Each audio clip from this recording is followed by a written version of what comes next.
வணக்கம். இன்னைக்கு நம்ம 3 முக்கியமான நியூஸ் பார்க்க போறோம்.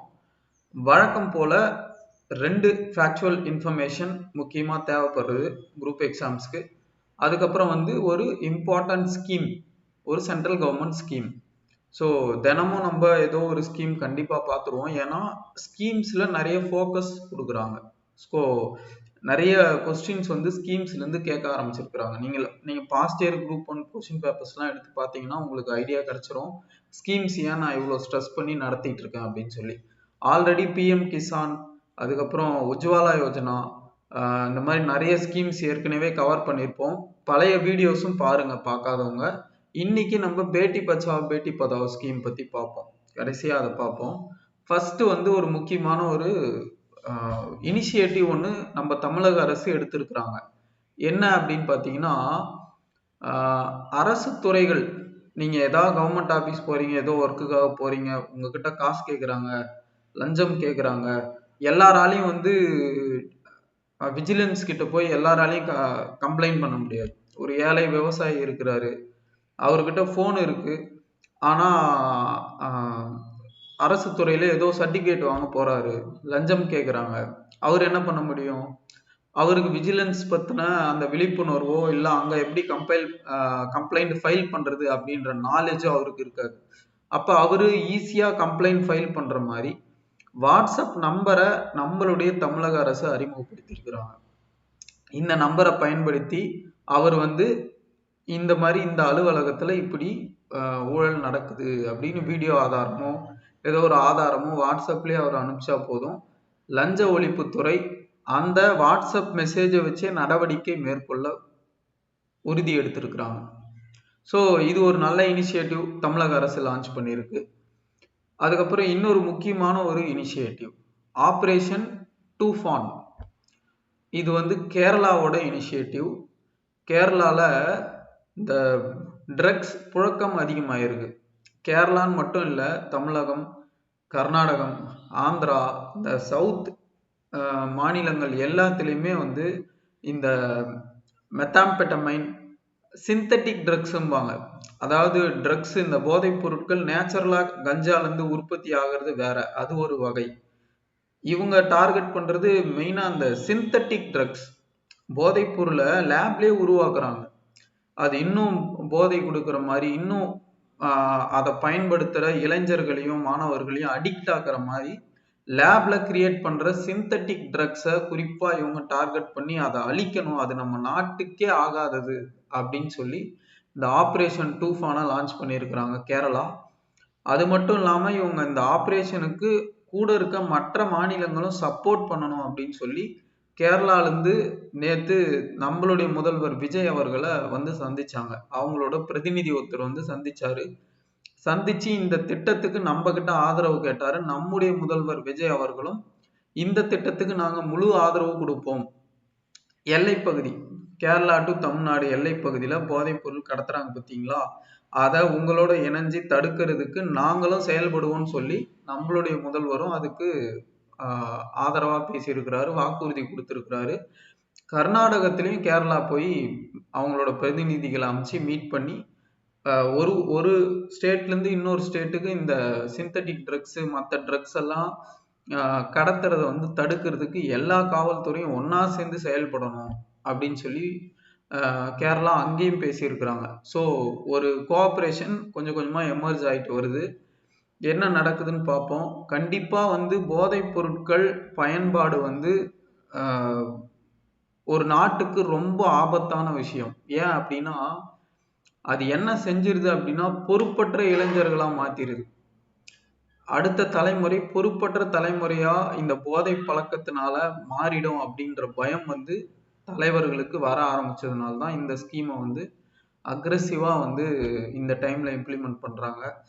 நீங்களும் உங்க வாழ்க்கையில போதைப் பொருளை பயன்படுத்த மாட்டேன், பயன்படுத்துறவங்களையும் விட மாட்டேன் அப்படின்ற உறுதிமொழியை கண்டிப்பா எடுத்துக்கோங்க.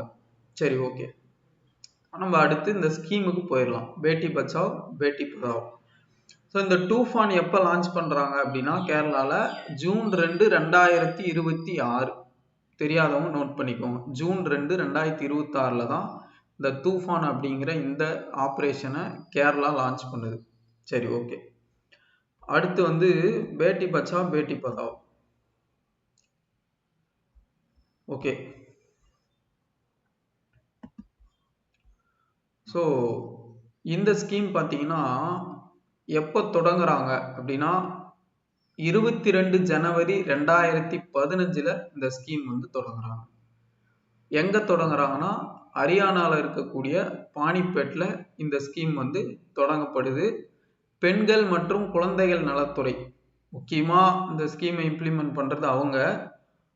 ஆனால் நிறைய மினிஸ்ட்ரிங்க ஒன்றா சேர்ந்து இந்த ஸ்கீமை வந்து இம்ப்ளிமெண்ட் பண்ணுறாங்க. சரி, இப்போ இதோட பேக்ரவுண்டை சொல்லிடுறேன்.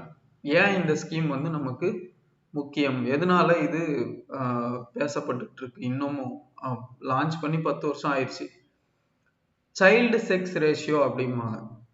குழந்தை பிறப்பு விகிதம், பாலின பிறப்பு விகிதம். ஃபார் எக்ஸாம்பிள், இப்போ ஒரு வருஷத்துக்கு எத்தனை ஆண் குழந்தைகள் பெர் 1000 பிறக்கிற பெர் 1000 ஆண் குழந்தைகளுக்கு எவ்வளவு பெண் குழந்தைகள் பிறக்கிறாங்க, அதுதான் சைல்டு செக்ஸ் ரேஷியோ அப்படின்னு சொல்லுவாங்க. அது வந்து 2015 இந்த ஸ்கீம் லான்ச் பண்ற டைம்ல எவ்வளவு இருந்துச்சு அப்படின்னா வெறும் 918 தான். அதுக்கு என்ன அர்த்தம்னா ஒவ்வொரு 1000 ஆண்களுக்கும் 82 பெண்கள் குறைவா இருக்கிறாங்கன்னு அர்த்தம். ஒரு 1000 ஆண் இருந்தாங்கன்னா 918 பெண் குழந்தைகள் தான் பிறக்குதுன்னு அர்த்தம். ஸோ அதான் பாலின பிறப்பு விகிதம். ஸோ அப்ப என்ன அர்த்தம் சார்? பிறக்கிறதே கம்மியாக தான் பெண்கள் பிறக்கிறாங்கன்னு அர்த்தமா? அப்படி கிடையாது. படைப்பு வந்து ஆணுக்கோ பெண்ணுக்கோ வித்தியாசம் பார்க்கல. படைப்பு காமனாக தான் படைக்குது.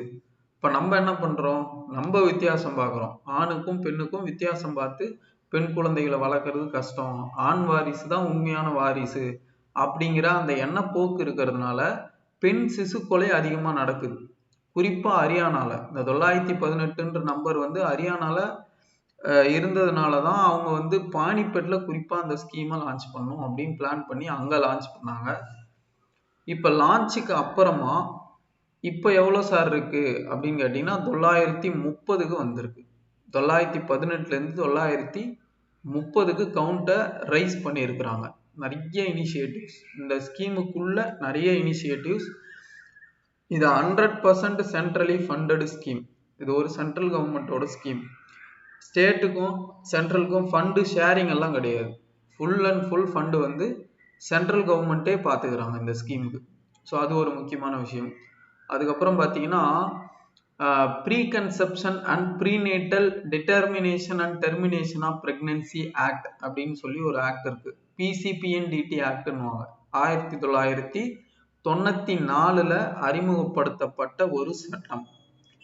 இந்த லாவை இம்ப்ளிமெண்ட் பண்றதும் இவங்களோட ஒரு நோக்கம். இந்த பேட்டி பச்சா பேட்டி பத்தாவ் திட்டத்தோட நோக்கம் என்னன்னு பார்த்தீங்கன்னா சைல்டு செக்ஸ் ரேஷியோ அதிகப்படுத்தணும், பெண்கள் நிறைய கல்வி நிலையங்களுக்கு வரணும், பெண்கள் பாதுகாப்புக்கு உரிய நடவடிக்கைகள் மேற்கொள்ளணும்.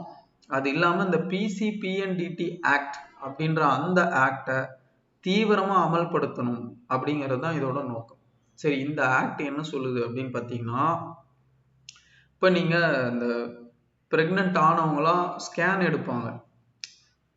3ஆம் மாசம் ஸ்கேனு, அனாமலி ஸ்கேனும்பாங்க.